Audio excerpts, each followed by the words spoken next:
Assalamualaikum warahmatullahi wabarakatuh. Apa kabar kalian semua?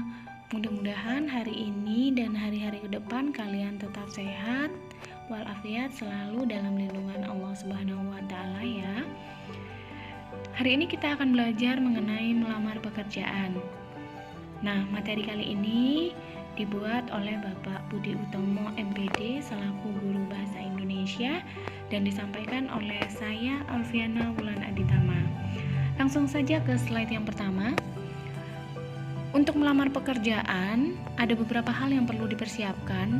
Yang pertama adalah tentu saja surat lamaran pekerjaan dan daftar riwayat hidup atau yang biasa disebut CV biasanya. CV itu apa? CV itu kurikulum vitae. Kalau masih belum tahu CV juga, ya artinya daftar riwayat hidup. Nah, yang kedua adalah lampiran-lampiran. Apa saja lampiran itu? Lampiran bisa berupa ijazah, transkrip nilai, dan lain-lain. Apakah ini harus aslinya? Tentu saja tidak. Lampiran di sini adalah fotokopi dan tidak harus legalisir. Tapi selama bisa diusahakan bentuknya adalah legalisir, itu lebih baik. Nah, lampiran-lampiran seringkali dipertanyakan oleh pelamar-pelamar kerja baru. Kalau misalnya punya sertifikat, pernah ikut lomba, pernah ikut aktivitas, pernah ikut pelatihan, apakah ikut dilampirkan juga? Sebaiknya ya. Nah, kalau kalian sudah yakin lampiran-lampiran ini sudah cukup, baru ke persiapan berikutnya. Oh ya, ada yang lupa. Fungsinya lampiran-lampiran ini adalah untuk penguat perusahaan tentang diri kalian. Mulai dari kalian itu sekolah di mana, nilai kalian itu berapa, kalian aktif atau tidak. Itu bisa dilihat tidak hanya melalui CV atau daftar riwayat hidup kalian, tetapi juga melalui lampiran-lampiran ini. Begitu ya. Nah, persiapan berikutnya yang perlu saat melamar pekerjaan yaitu pakaian, surel, dan tentu saja dana. Yang dimaksud dengan mempersiapkan pakaian adalah ketika kita melamar suatu pekerjaan, kita tidak diperkenankan untuk asal-asalan. Artinya, sebagaimana layaknya kamu ingin bekerja, seperti itu juga seharusnya kamu melamar.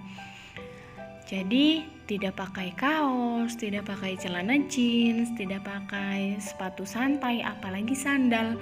Jadi, walaupun itu kesannya hanya sekedar melamar pekerjaan, seharusnya juga kalian menggunakan pakaian yang sopan, rapi, dan bersih ya. Jadi, pakai kemeja, kemudian pakai hijab yang tidak lusuh, pakai celana, diusahakan celana kain, sepatu yang bersih. Boleh pantofel, boleh juga kets, asal tidak menggunakan sepatu sandal atau sandal ya. Kemudian rambut juga harus begitu, jadi tidak boleh acak-adul, apalagi kalau kalian bersepeda motor tuh. Biasanya kena helm berantakan. Nah, ketika kalian ingin menaruh lamaran pekerjaan, harus dipastikan kalian dalam keadaan bersih dan rapi, termasuk rambut kalian. Surel. Ada yang sudah tahu belum surel itu apa? Jadi, surel ini bahasa baku dari email. Kalian mengenalnya email. Untuk apa surel? Surel itu digunakan untuk balasan ketika perusahaan itu berminat terhadap lamaran pekerjaan yang kalian berikan. Jadi, banyak sekali perusahaan itu menjawab lamaran kalian tidak hanya melalui WhatsApp saja, tetapi lebih ke surel atau email, karena informasi yang diberikan akan lebih rinci, lebih lengkap, dan lebih jelas tentunya. Nah, yang terakhir adalah dana. Kenapa harus ada dana di sini? Jadi, untuk melamar suatu pekerjaan, memang bisa sekali menggunakan email atau surel. Itu pun juga tentu saja membutuhkan dana ya untuk beli paketan kuota, biar kalian bisa tetap ngirim emailnya dong. Apalagi kalau lamarannya harus di print out dulu, kan harus ada biaya yang dikeluarkan untuk ngeprint foto, untuk ngeprint lampirannya, untuk fotokopi lampirannya, ngeprint lamarannya, ngeprint CV-nya. Begitu ya. Dan diusahakan ketika melamar pekerjaan nanti jangan menunggu lowongan. Kalian harus punya inisiatif untuk melamar ke perusahaan yang menurut kalian cocok ada di situ. Lanjut. Contoh surat lamaran pekerjaan dan daftar riwayat hidup versi bahasa Indonesia. Nah, nanti saya akan tunjukkan di akhir seperti apa surat lamaran versi bahasa Indonesianya ya. Termasuk untuk yang versi bahasa Inggris. Nah, mengulang lampiran yang tadi, lampiran wajib yang harus disertakan adalah ijazah, transkrip nilai, dan KTP. Ini wajib. Tanpa ini, lamaran akan dianggap kurang. Kemudian tambahannya bisa berupa SIM, sertifikat juara, pelatihan seminar, kemudian TOTO jika disyaratkan dalam lowongan, SKCK, surat keterangan sehat, kartu pencari kerja atau kartu kuning. Adakah yang ingin ditanyakan dari lampiran-lampiran ini? Silahkan nanti tinggalkan komentar atau bertanyalah kepada guru bahasa Indonesia kalian, Bapak Budi Utomo ya. Nah, ini standar penampilan untuk wanita berhijab saat kalian akan melamar pekerjaan. Diusahakan menggunakan celana kain, hijab yang rapi, sudah disetrika, bersih, usahakan wangi. Untuk yang punya masalah di bau badan, pastikan ketika kalian melamar, masalah itu juga tidak muncul ya. Terus diusahakan kalau kalian menggunakan kemeja yang dimasukkan, sebisa mungkin gunakan ikat pinggang. Dan tidak perlu menggunakan ikat pinggang yang aneh-aneh, yang cukup simpel saja, diusahakan warnanya hitam. Nah, sepatu apakah boleh sepatu flat shoes? Apa harus high heel atau bagaimana? Tidak juga. Tidak ada standarnya harus seperti apa untuk sepatu, tapi yang jelas harus sepatu yang bersih, kemudian rapi, dan formal. Jadi tidak terkesan nyantai. Biasanya yang sering saya ketahui, sepatu itu yang sering digunakan bukan sepatu flat juga sih, karena kesannya kalau sepatu flat itu lebih nyantai aja gitu. Lanjut ya.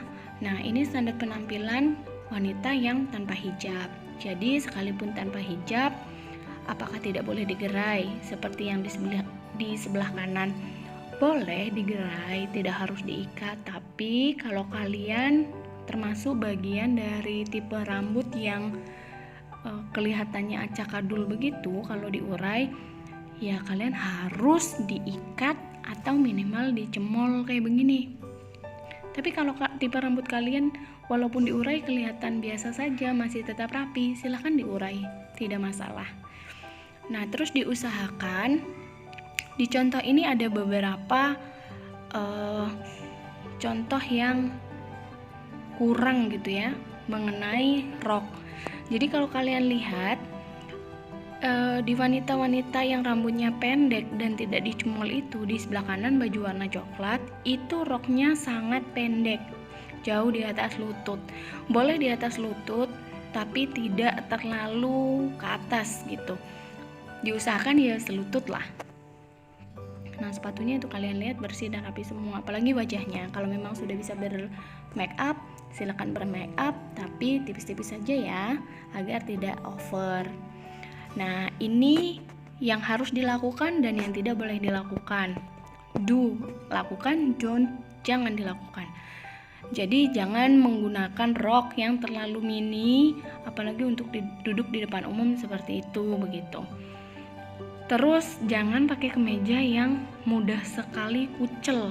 Kadang kalau kita bergerak itu kemeja gampang banget kucel, kan ada tipe kain yang seperti itu. Nah, diusahakan jangan ya. Untuk laki-laki diusahakan kalau kalian pakai celana, dipastikan sebelum kalian pakai itu celananya tidak ada garis-garis bekas setrikaan seperti itu. Tuh lihat yang di bulat merah, itu tidak diperkenankan ya. Apakah HRD sampai sedetail itu, Bu? Iya, karena HRD, Human Research Department, itu banyak sekali tipe orangnya. Tapi lebih banyak mereka itu diajarkan untuk melihat pakaian sebagai salah satu bentuk penilaian diri. Maksudnya begini, dari cara kalian berpakaian itu HRD sudah bisa melihat, oh ini orangnya care nih sama diri sendiri, karena dari cara berpakaiannya aja udah bersih, rapi, artinya dia care. Tapi kalau sama penampilannya aja sudah tidak peduli, apalagi sama pekerjaannya nanti. Kurang lebih seperti itu gambarannya ya, sudah paham kan? Nah, yang laki-laki ini masalah yang sering terjadi. Sering terjadinya adalah mereka menggunakan kemeja yang sangat dipaksakan. Jadi sampai bededek kalau katanya orang Jawa ya. Ini sampai kelihatan perutnya seperti itu. Terus kalau nggak gitu kemejanya kegedean, kekomboran seperti yang di sebelah kanan. Yang benar adalah di foto yang tengah. Terus kalau ada yang bertanya, kok itu kayaknya nggak formal Bu, ditekuk-tekuk? Memang diperbolehkan biar aktivitas kalian lebih dinamis biasanya kalau laki-laki yang model begitu. Jadi biar lebih mudah bergerak, lengan kemejanya itu ditekuk.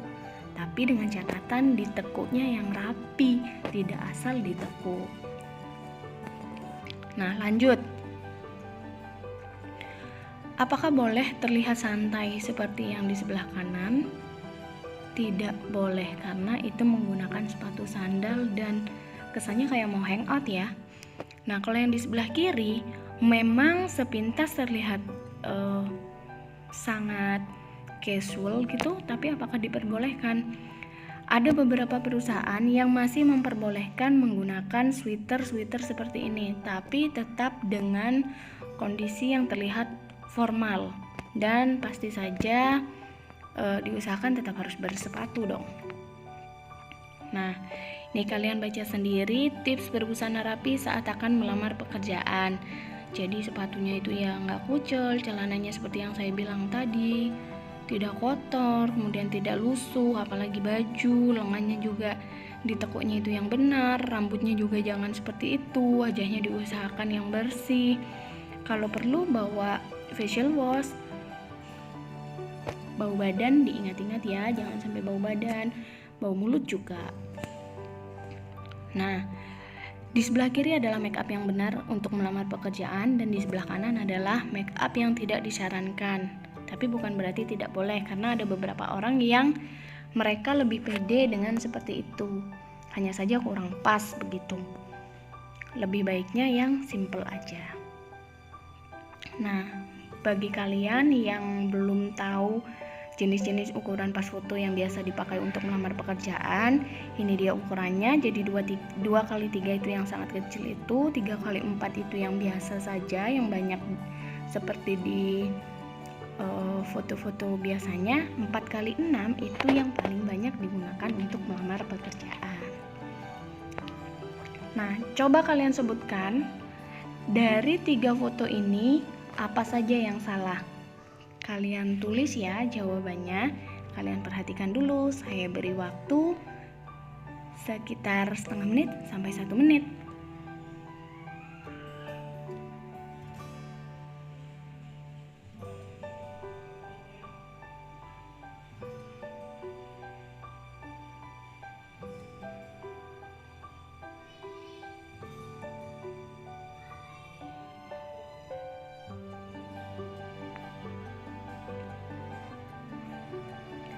Oke, saya rasa sudah ya. Nanti kalian tuliskan yang salah di bagian mana dari ketiga foto ini. Dari yang cewek, cowok background merah, dan cowok background biru. Nah, ini adalah contoh yang benar.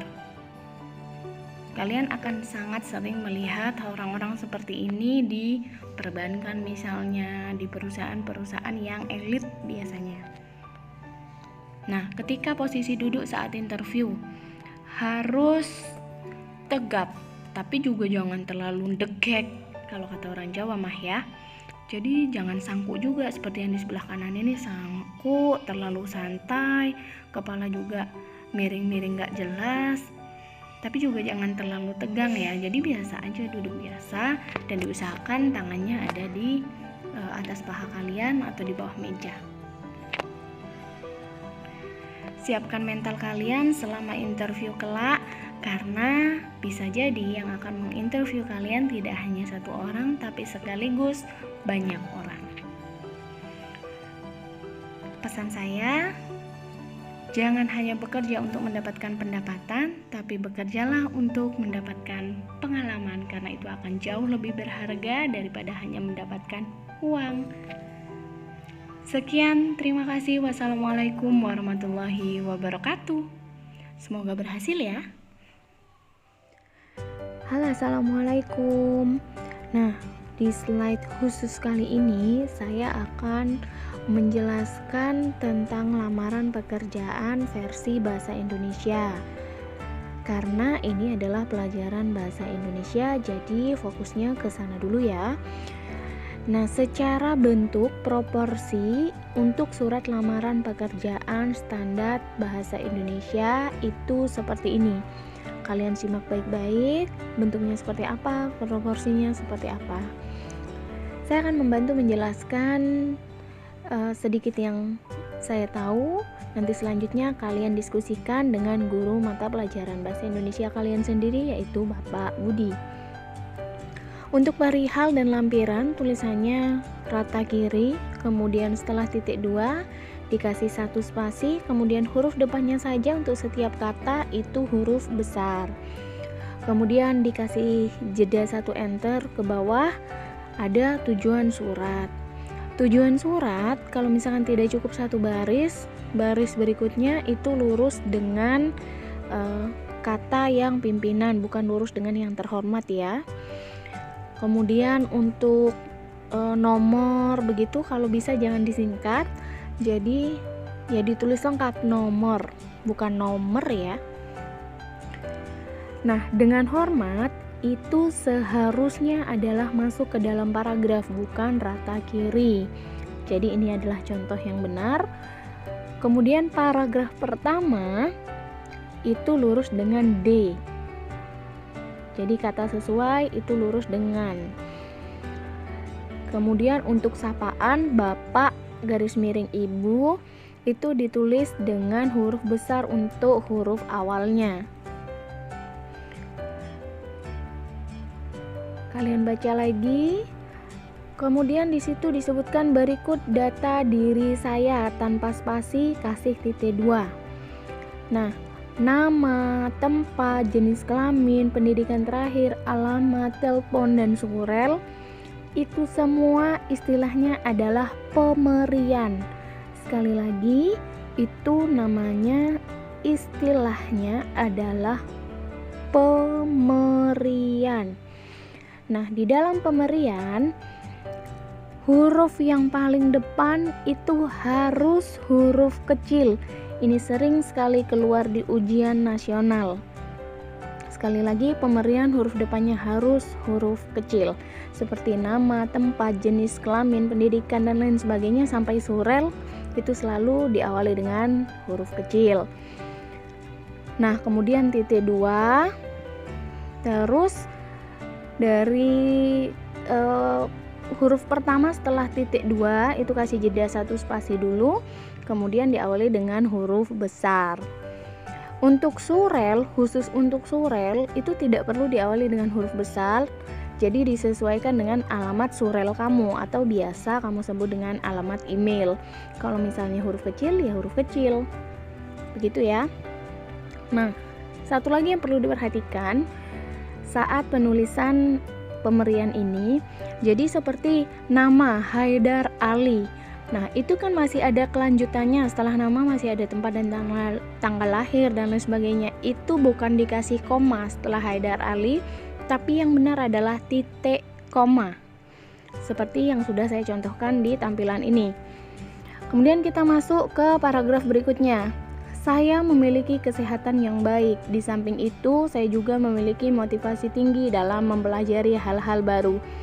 Di paragraf ini, kamu bisa menjelaskan apapun tentang kelebihan kamu secara garis besar saja. Kesannya, Ketika HRD membaca paragraf ini, dia jadi tahu ada sedikit gambaran mengenai kelebihan-kelebihan kamu. Seperti itu, jadi tidak harus sama dengan ini. Kalau memang kamu pengen menonjolkan bahwa kamu orang yang jujur, silahkan, boleh diisikan di situ. Misalnya, saya adalah orang yang jujur, tekun, pekerja keras, dan lain sebagainya, seperti itu. Misalnya di sini, kalau di surat ini kan saya menyebutkan bahwa mampu mengoperasikan Microsoft Office dan lain-lain gitu ya. Kalau kamu misalnya bisa Corel Draw, terus kamu bisa aplikasi lainnya, silahkan disebutkan, karena itu akan menjadi nilai plus atau nilai tambah. Lanjut ke paragraf ke-4. Nah, di situ kalian harus menyebutkan bahan pertimbangan untuk perusahaan yang kalian lampirkan itu apa saja. Disebutkan satu per satu. Dan jangan lupa, setelah kalian sebutkan nomor 1, sebelum loncat ke nomor 2 harus diberi titik koma. Dan diawali dengan huruf kecil juga ya. Nah, yang paling sering salah itu biasanya di ini. Kalian baca nih. Sebagai bahan pertimbangan, koma, berikut saya melampirkan. Biasanya orang seringnya menulis spasi dulu baru titik 2. Itu yang salah. Jadi harusnya titik 2 dulu langsung enter ke nomor 1 begitu. Terus salahnya lagi di nomor yang paling akhir, di sini adalah nomor 5, pas foto ukuran 4x6. Itu biasanya orang menuliskannya tanpa titik, padahal itu lampiran yang terakhir dari lampiran yang kamu beri. Jadi harus diakhiri dengan titik. Paragraf terakhir. Demikian surat permohonan pekerjaan ini saya buat dengan sebenar-benarnya. Besar harapan saya untuk dapat diterima di perusahaan yang Bapak atau Ibu pimpin. Atas perhatian Bapak Ibu, saya mengucapkan terima kasih. Saya rasa sudah jelas untuk surat lamaran pekerjaan. Kita langsung loncat ke daftar riwayat hidup. Daftar riwayat hidup atau biasa disebut dengan CV, kurikulum vitae, itu bentuknya seperti ini. Jadi, di daftar riwayat hidup ini akan lebih rinci disebutkan mengenai data diri kamu. Mulai dari kamu namanya siapa, bisa nama panggilan kamu siapa, kamu lahir di mana, jenis kelamin kamu itu apa, kamu beragama apa, dan lain sebagainya. Termasuk story atau perjalanan pendidikan kamu. Kamu TK di mana boleh, kamu SD di mana, SMP, SMA, kamu pernah kursus misalnya, silakan dituliskan di sini. Itu namanya pendidikan formal. Kalau misalnya ada pendidikan informal, apa boleh ditulis? Boleh, boleh banget. Nah, kalau kamu merasa kamu punya keahlian, terutama itu didukung dengan sertifikat, silakan dimasukkan. Apapun yang sekiranya mendukung untuk perusahaan bisa memilih kamu, entah itu dari keahlianmu, dari pendidikan kamu, silakan dicantumkan di dalam daftar riwayat hidup ini. Kalau kamu tanpa punya sertifikat tapi kamu bisa bahasa Jepang, juga boleh dimasukkan ke dalam keahlian. Nah, ini pengalaman kerja juga sangat penting. Terus jangan malu, walaupun tidak ada formalitasnya atau tidak ada bentuk suratnya, tapi kamu memang pernah bekerja, itu minimal selama 6 bulan, misalnya pernah magang, memang pernah bekerja di perusahaan komputer misalnya, bantu-bantu, itu akan sangat berarti untuk HRD, karena artinya kamu adalah orang yang aktif, kamu orang yang pekerja keras, kurang lebih seperti itu ya. Nah, diakhiri dengan paragraf penutup. Demikian daftar riwayat hidup ini saya buat dengan sebenarnya. Apabila di kemudian hari ternyata terdapat atau ditemukan hal yang tidak benar mengenai keterangan saya, maka saya bersedia diberhentikan tanpa syarat apapun. Hormat saya, Haidar Ali. Sekian versi bahasa Indonesia untuk lamaran pekerjaan, bunyinya lamaran pekerjaan dan daftar riwayat hidup. Apabila ada yang ingin ditanyakan, dipersilakan. Wassalamualaikum warahmatullahi wabarakatuh.